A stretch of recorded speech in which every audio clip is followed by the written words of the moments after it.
tardes a todos. Quisiera dar las gracias a los realizadores por esta maravillosa conferencia y también por la atención que nos han brindado en los momentos previos. Quería felicitar también a Tamara, me ha gustado mucho la exposición y quería decirle rápidamente que aunque Genially lo puedan vender como algo intuitivo y parece que sí, por todas las opciones que se despliegan en la página cuando realizas o no, al final hay que tener un gusto muy bueno y muy buena imaginación. Así que felicidades, Tamara, porque hay que tener todo, además de saber qué hacer, ¿no? Bueno, pues yo estoy encantado de exponer esta breve experiencia docente que llevé a cabo en 2018-2019 en una universidad italiana y que tenía como denominación común crear un curso llamado Español para el museo o el español a través de los museos. Duró 18 horas, ¿de acuerdo? Y la idea era que los estudiantes pudieran conseguir créditos de libre elección. Es una experiencia multinivel que responde no tanto al deseo de querer abarcar varios niveles a la vez como experiencia didáctica, sino a la política impuesta de deber sacar cursos muy rápidos antes de los exámenes y antes de que los estudiantes presenten el trabajo de fin de grado para que obtengan créditos de libre elección, ¿de acuerdo? Sin, desgraciadamente, atender a espacios pedagógicos ni atender a espacios metodológicos. El objetivo era un poco crear un curso de español que se alejara un poco de los métodos tradicionales y de los típicos textos con ejercicios de gramática, sobre todo en un campo en el que existe muy poco material para la explotación de L. Si no recuerdo mal, utilicé también los libros de Delsa, hay un par de audios en el examen del C2, hay uno en los audios del nivel B1 y hay dos textos en el libro, si no me equivoco, del examen C1. ¿De acuerdo? Como dato técnico, os diré que no conllevaba nota, no había evaluación final, simplemente confirmar en todas las sesiones era suficiente, lo cual plantea otro reto diferente, es decir, cómo estimulamos la motivación intrínseca a casi 70 estudiantes, pero es largo y tendido, ¿de acuerdo? Os lo contextualizo muy rápidamente. Había varias carreras, pero principalmente teníamos mediación y lingüística, que sería un poco grado en lenguas modernas, y luego turismo. Luego un poco separadamente había un par de ellos de economía y creo que uno de derecho. El número era elevado, entre 60 y 70, por lo que fueron importantes los trabajos de grupo. En este nivel A2, C2, que fue lo que yo pude testar porque no se sabía quiénes iban a llegar, simplemente se decía en la descripción del curso por la política del departamento que valía cualquier conocimiento básico de español. Hemos podido trabajar las 4 destrezas y hay que destacar, perdón, que de un modo u otro la gran mayoría me conocía de otros años y esto es muy importante porque facilita un poco la hazaña. No es lo mismo haber dado 300 horas de español un año a 50 de las 70 personas que te encuentras que no conocer absolutamente a nadie. Que te conozcan ya es un dato muy facilitador porque fluye todavía mucho más y ellos ponen de su parte si tienen una cierta estima de lo que hicieron contigo hace tiempo, ¿no? Yo lo dividí en dos niveles, es decir, vamos a hablar de un nivel A2-B1, en donde había varios grupos de entre 5 y 6 personas, y luego un nivel B2, C2. ¿Por qué esto? Porque, bueno, siendo un grupo italófono, esta metodología otorga una cierta flexibilidad. Con otras nacionalidades probablemente no habría podido realizar esta división, ¿no? Por ejemplo, este año me encuentro en Irlanda dando clase de español, acabo de acabar un módulo de 30 horas para el primer año y para el segundo, y habría sido imposible juntarlos ni siquiera para hacer un pequeño debate. Por decir, eso también depende un poco del plan de estudio, de las optativas también dentro de la carrera de español que se oferten, de la universidad, de muchas políticas a la vez, ¿no? Y luego también, lógicamente, de nuestra metodología y nuestra didáctica propias. Bueno, pues el material fue un poco fotos, vídeos, consulta de páginas web, luego os iré desgranando un poco las actividades y lo basé todo en el barroco, ¿de acuerdo? En el barroco y en la mitología. Más que nada porque para la cultura italiana y sobre todo para los colegios italianos, el plan de estudio basado en el barroco y en el renacimiento es bastante importante, ¿de acuerdo? Creo que, antes de nada, creo que es interesante decir que he basado las actividades en la retroalimentación entre los grupos para que hubiera una interacción constante. Eso por una parte. Y por otra parte, personalmente lo basé en el método ensayo-error, pues fue mi primera experiencia multinivel. Y en los cursos de L que realicé y en el máster y todo lo que queráis, nunca jamás tuve un contacto previo ni contacto directo con un reto semejante. Así que bueno, decidí hacer dividir esos dos niveles, ¿de acuerdo? A2, B1 y B2, C2. Bien, la primera actividad estaba dedicada a la introducción del barroco, ¿de acuerdo? Inicialmente vimos un vídeo en YouTube con los subtítulos para desgranar un poco las características principales del barroco. Solo cosas muy importantes, el vídeo era muy simple para crear un contexto, ¿de acuerdo? Como que su objetivo era romper con la tendencia imperante del siglo pasado, es decir, el manierismo, ¿no? Basado en la representación de las formas complicadas, de las formas poco naturales, también un poco que las características de la pintura barroca en Italia habían un poco de explicarse por la clara división en dos bandos, ¿no? Cuando tenemos lo de Caravaggio, los seguidores, que defendían un poco la división de lo natural, ¿no? A través un poco de la representación de lo cotidiano, y por otra parte un poco el tenebrismo, ¿de acuerdo? También esos pintores que tenían el clasicismo y cómo basaban esas pinturas, bueno, pues en los patrones un poco de la antigüedad clásica. Bien, ¿cuáles fueron las dos primeras tareas? Pues durante el vídeo con subtítulos, en nivel A2-B1, que os recuerdo que estaba formado por diferentes grupos de entre 5 y 6 personas, debía recoger los términos que no conocieran, buscar el significado y utilizar algunos de ellos en una historia escrita por grupos. Por ejemplo, una de las historias fue una breve noticia de periódico sobre la desaparición de un cuadro en un museo, en donde pudieron echar mano a los 3, 4 términos técnicos que no conocían en el vídeo.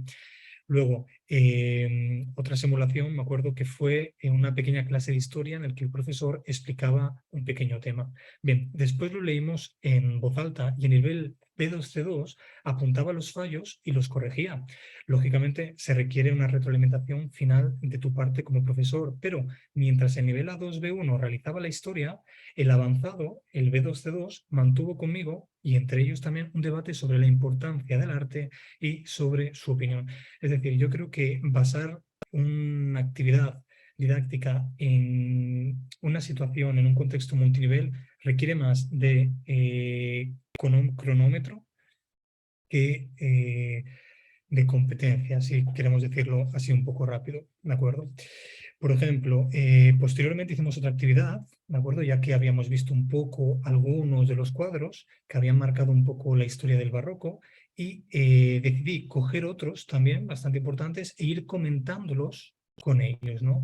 Usando un poco la técnica del storytelling, que si bien en marketing y en publicidad, con los anuncios, por ejemplo, Nike, Adidas, Red Bull, están un poco dedicados a contar emocionalmente una historia y a conectar emocionalmente con el público, en educación nos sirve en clase, nos sirve para convertir a los alumnos también en creadores de contenido, ¿no? Y además es una excelente herramienta para desarrollar la comprensión auditiva. Por ejemplo, para daros, si me permitís, en 20 segundos un poco lo que tenemos ahí, tenemos la muerte de la Virgen de Rembrandt, ¿no? Bueno, pues les explico un poco que el tema procede de los evangelios apócrifos, que el pintor recoge un poco el momento de la muerte de la Virgen, rodeada de los apóstoles entristecidos y de María Magdalena, ¿no? Desgarrada por el dolor.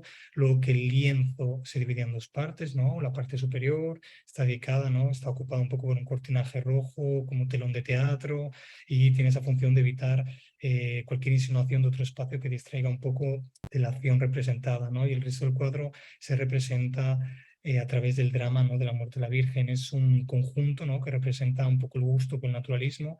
También se ve un poco por la pobreza de los ambientes, ¿no? Los apóstoles tienen ropas humildes, desaliñadas un poco, están descalzos, ¿no? La Virgen yace en un banco de madera, casi flotando, ¿no? Con el vientre hinchado. Bueno, pues con ello se les daba la traducción en italiano de los términos que pudieran ocasionarles algún problema y fuimos creando poco a poco en Excel un pequeño glosario terminológico. Al final del curso tuvieron todos a disposición. Y luego fue su turno y volvemos otra vez con qué hicieron los dos niveles. Bueno, pues a ambos niveles se les ofreció un recorte, un simple recorte con una frase en donde aparecía el título de una obra y el autor, y tenían que buscarlo con el cuadro o el teléfono. Perdón, tenían que buscarlo con el ordenador o con el teléfono, ¿de acuerdo? En el caso de la 2B1, tenían que hablar de lo que les sugería el cuadro o suponer qué había pasado en la vida del autor para mostrar tal imagen. Así ya de paso utilizaban un poco el pasado. En el nivel B2C2, en cambio, los grupos tenían que describir la imagen siguiendo un poco el esquema que yo había hecho, y para ello les di un breve guión, muy breve, realizado por el Instituto de Sevilla, si no me acuerdo, que está en internet. Es decir, para que analizaran un poco tanto las estructuras básicas del primer plano, del fondo, como que intentaran descubrir un poco el vocabulario técnico que habían visto tanto en el vídeo y que les había proporcionado yo, ¿de acuerdo? Y mientras que los estudiantes hablaban de los cuadros, yo pasaba el PowerPoint de manera que todos un poco estuvieran involucrados. Luego, por ejemplo, aquí tenemos otro cuadro que fue la conversión de San Pablo. Estos fueron los cuadros que les di: las tres gracias, la adoración de los Reyes Magos, la ronda de noche, la vieja friendo huevos, ¿de acuerdo? Los borrachos, el retrato ecuestre del conde duque de Olivares, las meninas, las hilanderas, el niño de Vallecas, ¿de acuerdo? Bueno, es un poco lo que pudiera representar un barroco básico e intensivo. Después realizamos algunos de los ejercicios que tenían que ver con el espectro del arte, ¿no? Para sacar un poco de vocabulario, es decir, estamos viendo un poco los modismos y las expresiones, ¿no? Lo que hicimos para trabajar la comprensión auditiva fue que mientras que el nivel A2C1 trabajaba con la fotocopia de expresiones, el grupo B2C2 escuchaba un par de audios del libro de exámenes del DELE que trataban de arte, que son los que os indiqué un poco antes de empezar a contextualizar la actividad, y viceversa. Es decir, mientras que el grupo B2C2 se dedicaba un poco a, por grupo siempre entre 5 y 6, a realizar las fotocopias con las expresiones y los modismos, el A2C1 el A2B1 escuchaba audios sobre algún contenido del arte, ¿de acuerdo? Además del libro de Elsa, en el del kenómetro también encontramos 2 o 3 en los niveles B y en los niveles C. Luego realizamos, bueno, para que veáis un poco, ¿no? Pintar la mona, la cosa pinta mal, bueno, con pincel, ¿de acuerdo? Con cuadro, con colores. Estos son recortes de la actividad completa que realicé, ¿de acuerdo? Luego siempre típico ejercicio de relacionar columnas derecha con izquierda. Y bueno, y esto fue muy interesante porque en italiano no se tiene mucha constancia de los adjetivos que tienden a ser un color, pero que solamente tienden, que no lo son plenamente, ¿no? Como amarillento, ¿no? Azulillo, y les llamó mucho la atención. Bien, vamos con las dos actividades, las dos últimas, que fueron las más potentes y que yo creo que fueron las estrellas, ¿no? La primera fue la mitología. Les encantó porque los italianos sí que saben bastante de mitología, porque además trabajé muchos años en el colegio y se les da mucha caña en latín y en griego, sobre todo en historia. Bueno, pues la idea es que yo les conté los mitos intentando recrear una historia, pero más allá de los tecnicismos, ¿no? Simplemente intentar juntar un poco la base de la mitología con los personajes para que luego ellos hicieran otras actividades, ¿no? Bueno, pues yo fui pasando muchos cuadros, eran 100 y pico, entre monumentos, cuadros, pinturas y demás, y luego les di un personaje mitológico a cada grupo para que tuvieran que buscar el mito, ¿de acuerdo? O una escultura, para contársela al resto de la clase, la tenían que entre ellos que crear, nada de copiar y pegar, y hablar un poco de ella, ¿no? Bien, y sobre todo también dar un poco de información de dónde se encuentra. Todo ello mientras que yo, cuando ellos hablaban, pasaba los cuadros. Empezamos con la cosmología, perdón. Es decir, cuando Hesíodo relata, ¿no? Lo de la teogonía, ¿no? Al principio todo solo existía el caos, el vacío, después Gea, la tierra. Como hay monumentos de todo esto, pues fuimos creando todo ello, ¿no? Luego vimos que la sede de todos los inmortales era el Olimpo, ¿no? Luego aparecía Eros, el amor, el promotor de todas las uniones entre los dioses. Luego surgió Erebo, ¿no? Que eran las tinieblas. Luego había otro cuadro dedicado a la noche, ¿no? Luego de la unión de ambos aparece el éter y el día. También había esculturas sobre ellos. Bueno, y fuimos buscando un poco, por así decirlo, la creación, un poco la cuna del mundo. Y esto para que veáis un poco, ¿no? Saturno devorando a su hijo y el rapto de Europa, estos fueron dos de alguno de ellos. Y la cuarta actividad fueron trípticos. Y esto les gustó mucho, porque dije, bueno, es hora de que empiecen a trabajar un poco, porque el reto era tan exhaustivo que detrás, como habréis notado, detrás había un estudio personal que se puede hacer una vez cada mucho, pero que no se puede hacer todos los meses. Así que yo les busqué museos muy raros, ¿de acuerdo? Los museos que he encontrado en España principalmente, pero también en otros países, de los más raros que hay, y les di un recorte con cada uno de ellos y tenían que hacer un tríptico muy fácil con la plantilla en Word o con la plantilla en Canva, ¿de acuerdo? Vale. La idea es que los del nivel A2 B1 tenían que seleccionar aquellas partes después de la frase de los del B2 C2 que no entendían, y el nivel B2 C2 corregía los folletos del nivel A2 B1, ¿de acuerdo? De manera que hubiera ahí una retroalimentación. Luego, lógicamente, me lo entregaban y yo como profesor me los llevé a casa y los corregí, ¿de acuerdo? Mirad, por ejemplo, estos son los trípticos de ellos, están sin corregir, me los enviaron antes de que yo los repartiera entre grupos, son muchísimos, creo que he seleccionado 8 o 9, algo así. Bueno, eso es el Museo de los Vientos, que no es un museo tampoco muy común. Lógicamente no podemos, por tema de ceñirnos al tiempo, no podemos estar pendiente de todo, pero hay errores, pero están muy bien hechos, están muy bien currados, ¿de acuerdo? Eso es el Museo de los Insectos más grande de Italia. ¿De acuerdo? No me interesaba tanto el tema de los acentos agudos o graves, porque si tenía un ordenador con el teclado italiano tenía que descargarse la corrección ortográfica del español, pero bueno, pues una actividad un poco para trabajar, ¿no? Que al final se la quedaron ellos, luego lo pasamos a todos, a todo el departamento, lo fueron enseñando. Bueno, hay muchísimos, pero para ir rápido, son 17, que haría más o menos 33 minutos, y nos queda Picasso. La idea de dar un poco era dar un poco de cultura para acabar, ¿no? Y como era quizás un aspecto del arte que ellos no conocían mucho, porque lógicamente me he aprovechado también un poco del conocimiento italiano más allá de llevarlo a la clase de español, pues dije, ¿por qué no intentar usar un poco de interdisciplinaridad, ¿no? Y aprovechar el bombardeo de Guernica, por ejemplo, para hablar de la guerra civil. ¿Por qué? Porque gran parte de ellos, no conmigo, sino con otros compañeros, habían hecho la asignatura de Historia de la Lengua Española y sé que si no han llegado ahí, poco les ha quedado, pero que les sonaba, y sé que otros poquitos no. Así que lo que hice fue intentar cubrirlo, pero desde una visión bastante general a todos, ¿de acuerdo? ¿Cuál es un poco la conclusión de todo esto?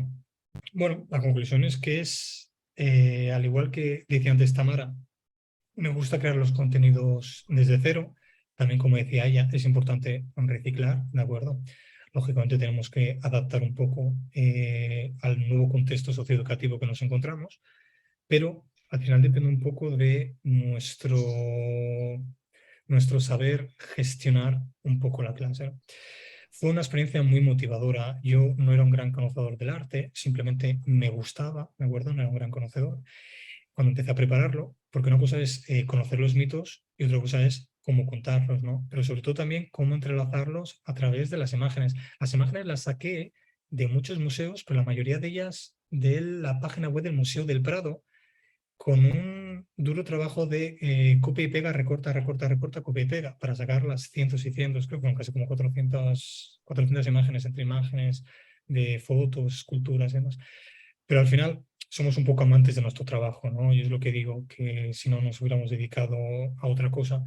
Y cuando los vemos contentos y los vemos motivados, sí que llegamos a pensar que el domingo que hemos pasado preparando algo, me acuerdo que esto igual en otro trabajo no haríamos nunca, merece la pena. Merece la pena porque además es una gran recompensa, ¿de acuerdo? Y nada, dicho esto, pues espero haberos ilustrado un poco lo que intenté hacer con este método de ensayo-error. Lógicamente, esto que os acabo de explicar no era la programación inicial, perdón, tenía otra completamente. Simplemente que después de la primera sesión dije, pues no, Rubén, no vamos bien y vamos a ir un poco pues, entrelazando un poco el tema. Así que bueno, pues esto es. Muchísimas gracias, Rubén, también por tu presentación. Veo por ahí aplausos. Genial. Gracias también a Tamara. Nos quedan 10 minutitos. ¿Tenemos alguna pregunta? ¿Alguna observación?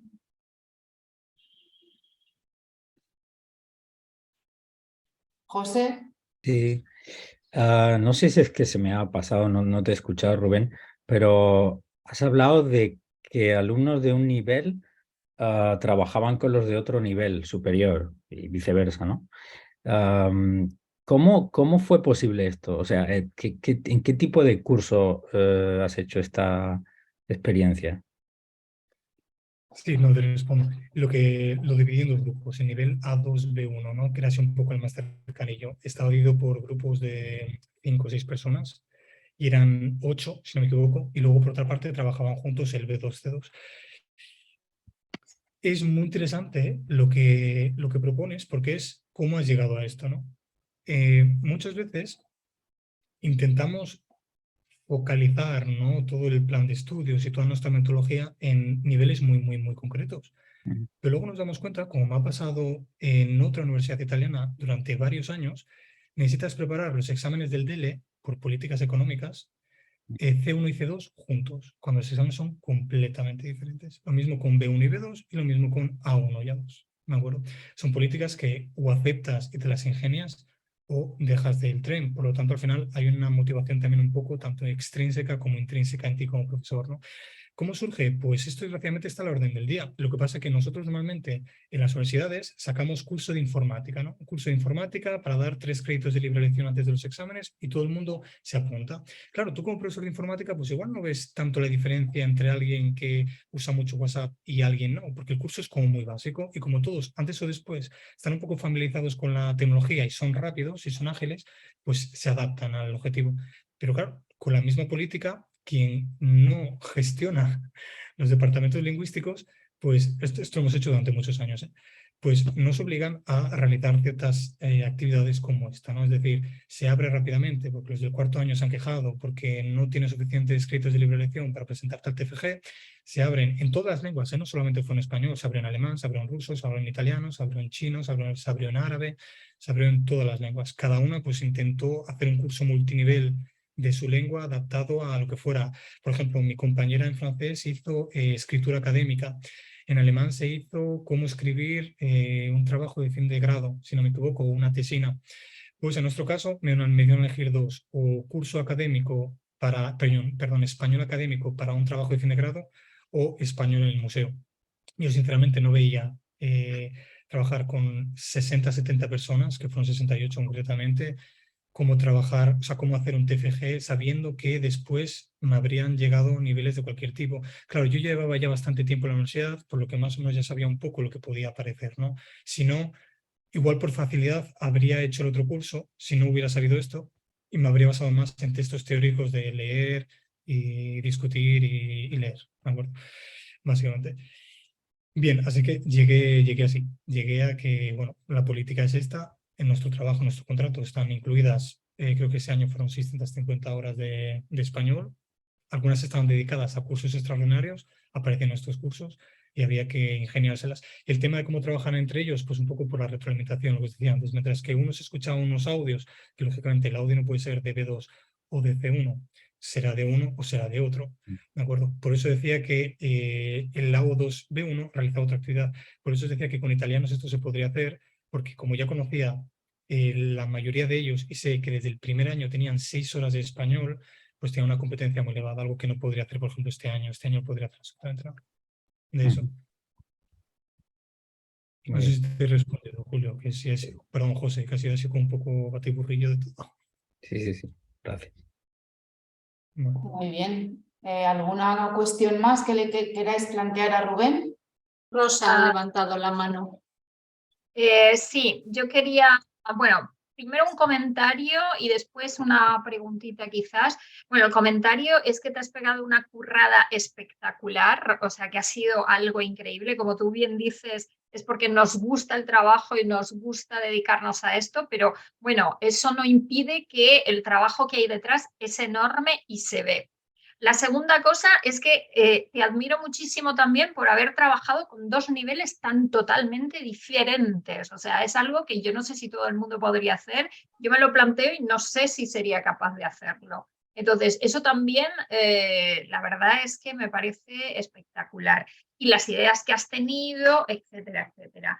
Luego, la segunda era, lo que quería preguntarte eran 2 cosas. Has dicho, si no me equivoco, que eran 18 horas en total lo que has trabajado con ellos.